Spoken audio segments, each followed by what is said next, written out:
rammi naan jette an abshirii haadha abbaan kee naan jaanirra kan namoonni ummata kanaan jaanirra abshirii bicha jaalallee kee naan jiru santu irra naaf bu'aa guddaa qaba. Abshiriin takkittiin isaa abshirii ummata addunyaarra jiru kana hundaan naaf caaltee natti argamtedha. So kabaja duraan qabdu alatti irraa hir'istee itti dabalte hello babe siin jaaladhaa amma takkaan haf goote ogguma naggante wanni jijjiiraman fi namni tokko osoo karaa jaalaltiin seenuun duratti maaltu jaalalna barbaachisaa? Maal suurteetiin jira?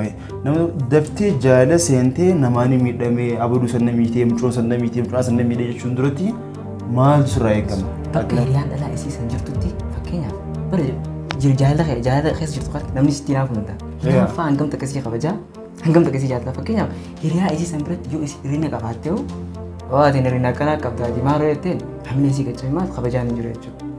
Isniina wal bartee arbaa addaan booda hin jabee. Dhiirti wanti dhalaa takka irraa barbaadu waan biraati miti akka dhalaan san jaartii isaa sana keessa kabajuudha. Hiriyaa isaa biratti bakka hojiitti maaliif ibiniif jaarsi isiisan yookiin jaalalleen isiisan hin dogongorre. Isin cinaa dhaabbatee bakka hawaasni jirutti bakka hiriyaan isaa jirutti jaarsi kiyya takka jaalalleen kiyya sirriirra jiraatee jaartiin bakka san dhaabbatee isa sappoortii godhuu danda'u qabdi. Namni sun eega jaalatteef kan bireekaappii gootee eega bultii qabatee akkas irraa fannoo waan godhu jira. Especially dhiirota biratti hanqinni walitti jiraate yoo agartanii jiraatan dhalaan takka takka bakka dhiira jaalatee kan jireenya isii keessatti hin irraanfanne qabdi. Ool jechuun shamarran kamuu ni jaalatan dhiira akkasii duuba maaltu jira jettee yoo ilaaltu taate. Waan guddaa wallaahi waan isin jaalatu ni beektaa waan akka dhiira tokkoof butamtee dhiira san jala taatu tokko mucaa jaalate san arkachuu godhu takkiin immoo yoo addaan baatee bireekaappii irra taate waan san hin daganne akka godhu wallaahi billaahi kunuunsa yeroo hubannaa isiif waa hubachuudha.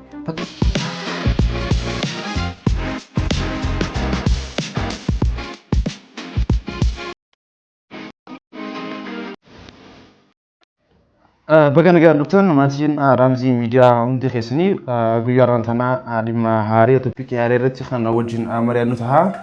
Akkuma nacaan agartan hiriyaa kiyyaa wajjin hin jira. Maqaa kee maatii Raamzii miidiyaatiif himi. Egaa maqaan kiyyaa Nuraddiin Mahammad Amin jaani. Nuraddiin Mahammad Amin waloodha aktaraa barreessaa waa hedduuti. Drama itu berisa, walau akan jadi bahkan itu berisa, ya terus itu pada. Garum orang tanah khas itu di ma arti itu jual kau tuh di ma online jual kau tuh, di majalah sih. Di majalah tuh jual kau tuh, namun tuh ko gzeh itu ada kamu dari gzeh gzeh kan jalan mid muda marif jalan mid daman. So what? Kozin sabun wasan dua jurumah akate hera. Nuti immoo san dura jaalalumtanatu seenuu keetiin duratti osoo jaalaltiin seeniin maal akkasii barbaachisanidha. Kanaaf namni tokko shamara haa ta'u dubartii dargaggeessi tokko jaalalatti seenuu dura maaltu isaa barbaachisatti yaaddamee Nuraddiin? Egaa har'aan tana dhimmi wal mari'achuu jiru kun dhimmoo xiqqoo ulfaataa ta'edha. Maaliif waa'ee jaalalaati. Waa'ee jaalalaa kan hogguu jennu waa hedduutu isa duuba jira. Fakkeenyaaf lafaa kaayatu jaalatti osoo seeriin dura wantoonni guuttatu qabdu sunuma jira. Akkas. Amma jaalatti osoo seeriin dura beekuun waan guddaadha. So akkamitti beekuun danda'a ammaantanii beekuu yeroo jaamu namni umriin jaalala ni jira. Namoonni tokko ijoollummaatu kilaasii gajjisirraa kaaseetii yeroo isaan jaalan jaanii taphatanii agarra jaalaltii waan guddaadha kan rabbiiti waan rabbiin mana maatiif kannedha garuu immoo osoo karaa jaalala kanatti seeniin dura wantoonni barbaachisan ni jiraata. Isaan keessaa namni tokko osoo karaa jaalaltiin seeniin duratti maaltu jaalalna barbaachisaa? Maal suurteetiin jira? Namni daftee jaalala seentee namaan miidhamee abaduu sanna miitee mucoon sanna miitee mucaan sanna miidhee jechuun duratti maaltu sirraa eegama? Ati dura jaalalaaf qophooytee jirta? Umrii ati irra jirtu, isteejiin ati irra jirtu maaltu si barbaachisa waan jedhamsan lafa kaa'achuutu dursa malee akkamitti yoo kaatee jaalala seentee booda miidhamtee jaalala akka hammeenyitti dubbachuun is not fair. Likkidha. Jaalaltii waan guddaadha. Jaalaltii nama hundaaf ni barbaachisa. Akka walii galatti yoo jaalaltii waan guddaa ni barbaachisa. Garuu kara jaalala nama jaalachuu dhalaa takka jaalachuu osoo hin seeniin dura mataan keefiifuu qophaa'ina ni qaba. Kara jaalala seenuu ati bilchina ni qabda. Jaalalli tun teeknika feeti. Jireenyi guutuun teeknika fedha. Dhugaadha. Teeknika fedha. Maaliif qophaa'ina sammuutiin bilchina sammuutiin akkami? aboo lafaa kaate jaalatte ammaan tan fakkeenyaaf siin jaalattee timte acceptance takki fudhatama irraa harkattee jirta.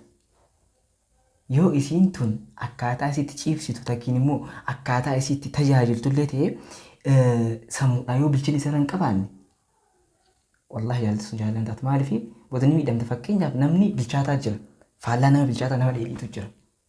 Saasirridee. Si galee ifi waan kanatti osoon seenin dura bilchina sammuu ilaalchaan wantoota ati itti fayyadamtu oolmaa keeti sirreeffattee kara jaalatti yoo seente rakkoon qabu garuu namoota tokko jira yoo ilaaltee agartee Ramadaan namoota lafaa kee ammaan tana jaalaan qabamee eeyyee siitee siif gaggabee look nama akkasii nama guutuu dheettee yotti dhiyaatte waan irraa harkattu hin jiru namni guutuu jechuun nama jaalaaf ta'ee waan isarraa eeggamu san takkiin immoo bakka inni yaa'isan ga'uudhaaf lafa harkoo sun yoo ta'e malee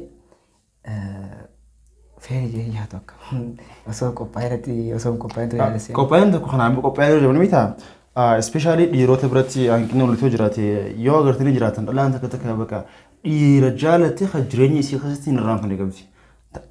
All jechuun shamarran kamuu ni jaalatan dhiira akkasii duuba maaltu jira itti yoo ilaaltu taate dhalaan amma isiitiin waan isin jaalatu kunuunsa nama isii kunuunsu nama isii tajaajilu ati maallaqa qabaattee dhaafi miti.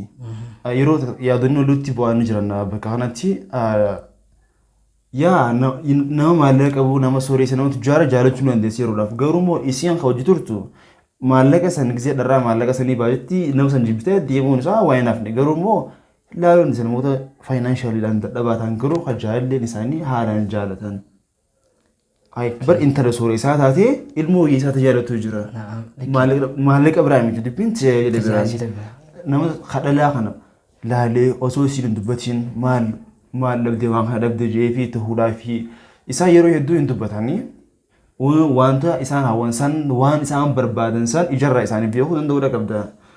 Fakkeenyaaf akka sana yeroo taayimii kan barbaadan ta'anii yeroo kan si kan nu barbaadeetu yoo gaafatte noo siin jaaniin garuu immoo isaan faallaa isaaniitti amalli isaanii waan ta'eef kanaaf isaan tajaajiluu danda'uudha qabdaadha bakka kanatti tajaajila biraatu dubbiin.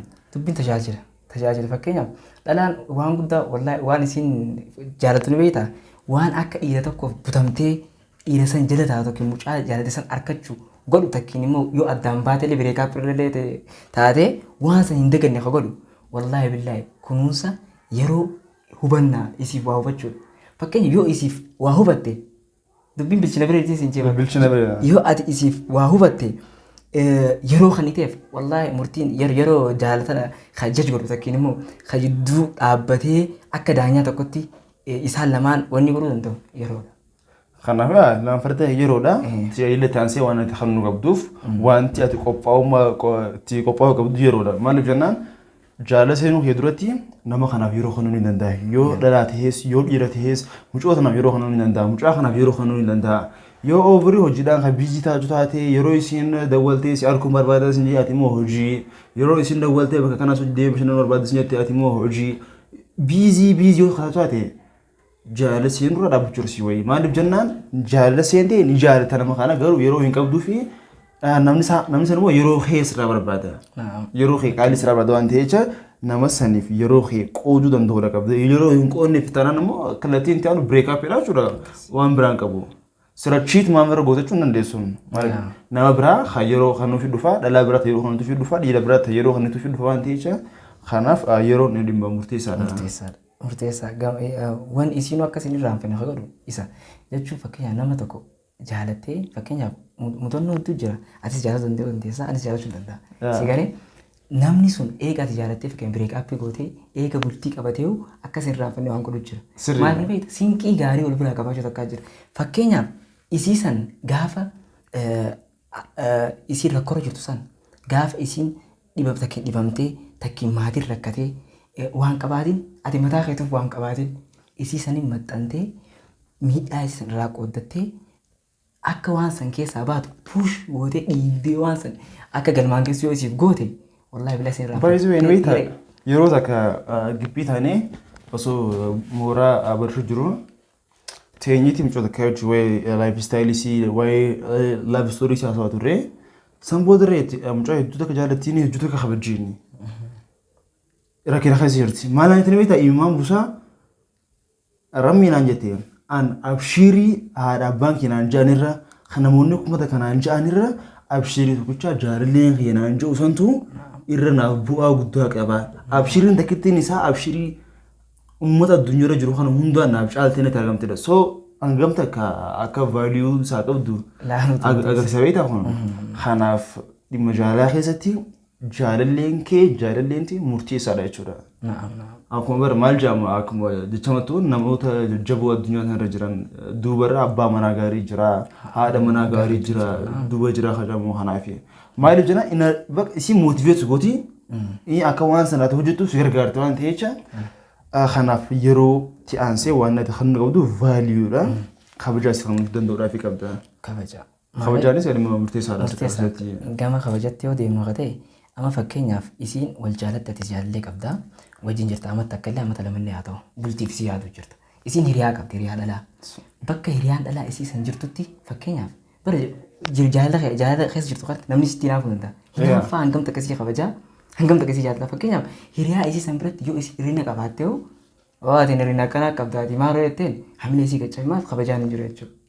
Isniina wal bartee arbaaddaan booddeen beekee osoo hin turin si galee jira maaliif murteessaa kabajaan osoo isi qaaliitiyya haalli hirrinni jiru eega isiin deemte goota akkanaa yoo waan kana sirreeffanne wanni sun kabajaadhaaf dubbiin kabajaadhaan malee. Dubbiin kabajaa beektaa waan harkeerraa kan isiin kunis yeroo wayii magaalaa ciroo deemee ture inni poolisiidha abbaa manaatiif haadha manaa fakkaata ilmoos qabattee jirti isiin magaalaa keessa dhaabbatteeti jechoota isaan fi malee poolisii taanaan ofiisara taanaan uummata biratti kabajamuudha qaba nama kabajaa qabu dhaabbatteeti maallaqa jechuun maatiidhaaf ni barbaachisa gaafachuu jirti mashruufa ta'a garuu waan manatti gaafatamuu fi wanta ala gaafatamu takkaa miti dhiirti wanti dhalaa takka irraa barbaaddu waan biraati miti akka dhalaan san jaartii isaa sana keessaa kabajuudha hiriyaa isaa biratti bakka hojiitti maaliif ibiniif jaartii isiisan yookiin jaalalleen isan hin dogongorre isin cinaa dhaabbatee bakka hawaasni jirutti bakka hiriyaan isaa jirutti jaarsi kiyya takka jaalalleen kiyya sirriirra jiraattee ibni fokkoo sin jiru yoo isinni karaa sirriirra hin jiraatiniu jaartiin bakka san dhaabbattee isa sappoortii godhuu danda'uudha qabdi. Nureen kiyya sirriidha. Even maaf jennaan galtee wal gorfata dhimmi dhimma kabajatu waan ta'eef dhiirtii kabajaadha malee jaalala caalaa qabadhu kan shamaraaf qaraamnu. Jaalala caalaa dhiirtii keetti amantee kan fudhattu isiin kabajaadha. Waan tokkoon harkeen ture osoon tiktok scroll godhu jiruuti jarri faranjiidha bar asitti waltumaniiti akka carraa ulaa isaanii dadhaabte hogguulaa banan keessummaa wallahi billah ani amantuu baattee lola san irraanfataniiti lola san irraanfatan battalumatti kara keessummaa san kunuunsuu jaarsa bira teessee harka qabachuu waliin taphachuu si galee gaafa keessummaa sun immoo ba'u oodurri ni oodde maaliif jaarsa san ilaalcha isiif qabu tokko hammi isaa qabu san wallahi keessummaa san biratti agarsiisee inni nu kadhachuutti eegalee dhaabbatee beef dhiifama naa godhe maarroo hogguu jasan booda araarfate. Kabajaadha egaa maaf jenna keessoo keessan isintu beekaa namni alaalfee isin harkuu hin qabu. Akkana kana kabajaan dhimma murteessaadha. Maal jedhama akka jechamatti illee dhalaan jaalala gurraan dhageessi dhiirtiin immoo ijaan dhalaa dhiirti tokko dhalaa bira hojjetu akka harkee guutuu jaalachuu danda'a. Dhalaan immoo dhiirtaan keefii fokkoo taatu yoo fudhaa bireetu ibin fokkoo taatu. Jechoota babbareedaa mimmi'aawaa ji'eenii onneerraa si jaalannaan. Wanni isin baxalaqa hin jenne kun jiru. Hin jiru baxalaqa maheetti yookaan. Ni jaa maali jala isaan jaalala dhalaa gurraan hin ta'an ta'e dhiirtiinis shamarran isaaniitiif jaalalli isaaniitiif haadha manaa isaaniitiif jechoota gaarii jechoota filatamoo habiibtiitii hayaajiitii atinaaf qaaliidha jechuu danda'uudhaan qabda. Beektee jechuu yaamuu danda'u qabda maqaa guutuun yaamtee si wanti jechuurra bireedduutii. Jaalalleetii lubbuu yoo ta'e hayaamtu taate hanga sun tokko onneessitu illee baatalageetti. Akkasii wanni tapha tokko yaada guyyaatu guyyaa tokko akka isaa taphate beeki jaartiin tun jaarsa kana hin kabaju. Inni humna irra qabaattee jaarsa kana tumti wayite narraa dhugaa maaliif isaa kabajaa jaarsa kana tumti. Eegas booda guyyaa tokko gostiitti dhufte manatti gosti hogguutti dhuftu bakka amma onni harkate gosti dhufte kabajaa sun irra jira haadha manaatiin deemshuu irra kaa'ee jeeni. Intal faate marqaa jechuudha. Marqaa intal faate marqaan hin geenye isiin ganaa marquu jirti bilchaatu jirti enteen hayi intal faate marqaan hin geenye bilchaatu jirti Saboo har'aan tan onni akkamii bitatee akkana jee sakkam godhate gosti dhufnaan akkana ta'e jennaan intala faate marqaan bilchaattee gujo kokorsaa laaqaatis dibuutaa afaanii keessa laalii ittiin akka bilchaatte jechuun kabajaa duraan jaartiin barsiisne takkiin akka isin isaaf abboomtuun goone arra gosti dhufte dubbiin jedhe yoo jallatte duraan dhalaan tun akkaatii barsiiste taati. Wallaahi wanni tokko yoo ati ka'umsarratti muka tokko muka jallee tokko qoqqobee ta'in qabdee qaxin godhin guddate booda niin diriirsaa jechuun ulfaata. Ni cabsita malee ni murtaa'e. Gaafa isiisan eegaltu takkiin immoo iyyeeyyeen shurruun barbaachisaadha. Tokko jaala barsiise garuu iyyeeyyeen daangaa dabarte. Jechuun dhalaan tun akka ishee barsiiste yoo jallina barsiiste jalleen yoo kennaa torbaanii barsiiste torbaanuma irraa kennaa si eeggatti. Yaala waan ifa jiru. Sunu realitii akka jalqabu irratti osoo yeroon achiin deeminitti sirreeffachuu amma inni agartee kabajaa duraan isiin garsiisini gaafa gosti dhuftu intala faatee marqaan jennaan dubbiin badde olaali. Bakkeetti maajee usuutu irraa eegama ture. Akkas ilaala kabajaa duraan barsiisanii barsiisachuun akkas isaaniifuu shamarran dhiiraaf dhiirtii dhalarraa kabajaa feetiin kabajaan isaan lachuutu murteessaadha. Yoo dubbiin kabajaa bira hin jirre isiin wal baltee arbaa walii ifuma jechuudha. Keessattuu yeroo ammaan kanatti waa'ee dugzee agarsiisa awwal biraa abuluu fuudhee jira. Osoo ja'a lamaa si hin jiraatiin abuluu hiikaa jira. Maaltu kana fiite? Namni akka itti alatti wal barsiifatee fi akka itti zeerutti manatti waliin galan kan ta'u. Alatti ushururu even dhalaan maalitti amma yaaduu eegaltee meetaa? Bara hanguma harka nagalafatuuti kanatti na wanti wal malee dakka manatti tolu gurraan yaa ni jira dhugaan akkasii ni jira beektaa namni waan harkee fi waan itti keessa dabarraa dubbata malee waan hundaraan dubbatu waan ta'eef alatti shururuu akkuma jaalattee ankabaa kunuunsa tajaajilachaa as geessanitti yeroo mana geessallee haadha manaa keetii waan ta'eef maal fulaawaree godra bitee isaatti ilillii bareedu awwa bitee dhufteeti haadha manaatti yaa bareedu jettee harka kaahuu danda'uudha qabdaan jechuudha. Saniifuu shamarranis wanti godhuu qabdan yeroo abbaa manaa keessa nuuf babbareeduu qaban urgaa udha qaban. Dhiifaa bar yoo ati Hamza shujaa bira maatee. Dhiifama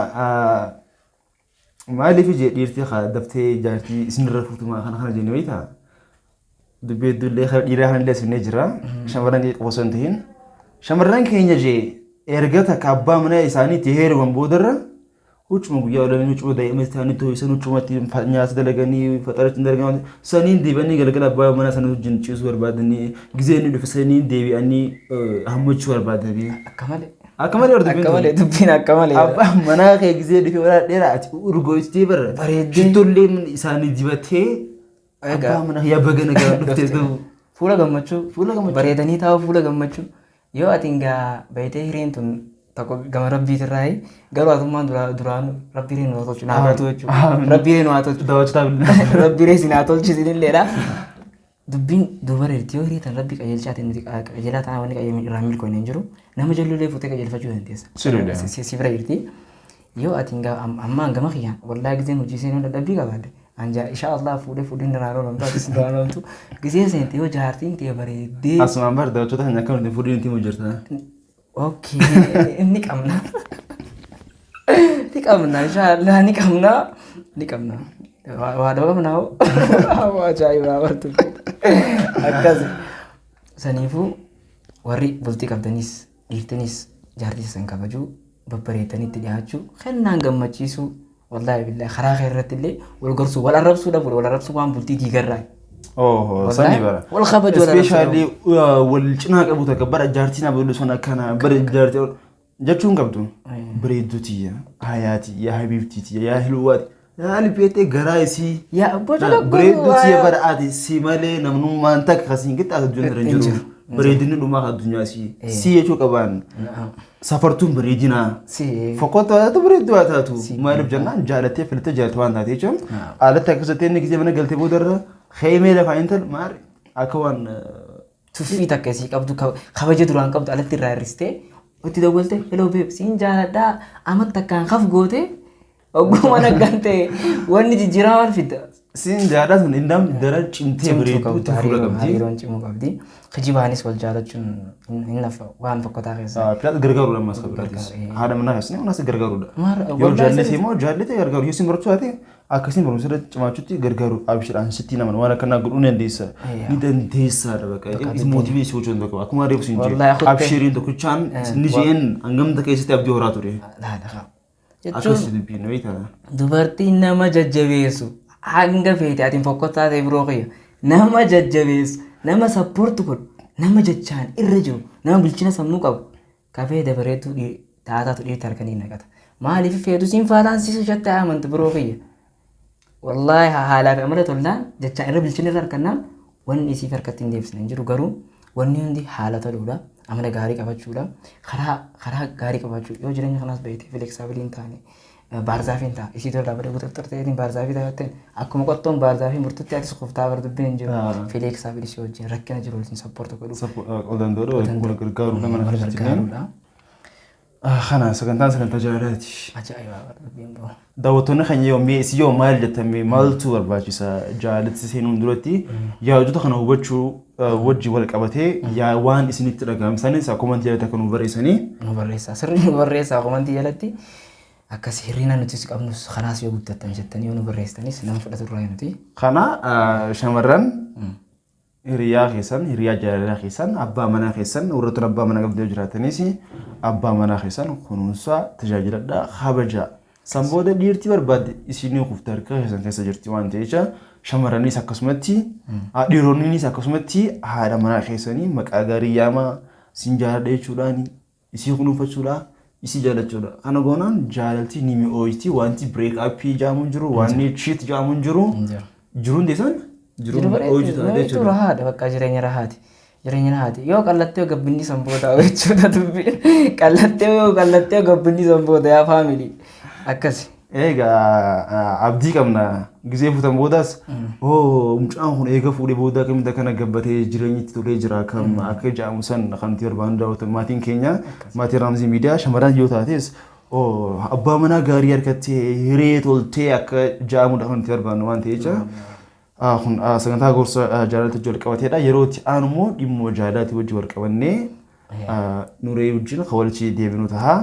Inshaallah. Hangasitti isinis qophii kana akkamiin ilaaltan komantii nu godhaa torbaan sagantaa biraatiin hanga walitti deebinutti dhimma jaalalaa tooppikii biraa qabnee kan walitti dhufnu ta'a. Nagaan nu turan galatoomaadha. Nagaan nu jiraadha. Manni keessan mana jaalalaa maatiin keessan maatii jaalalaa jaalalchi keessan ta'ee bifamtee haa taatu. Khayritti. Galatoomaa. Nagaatti. Nagaatti.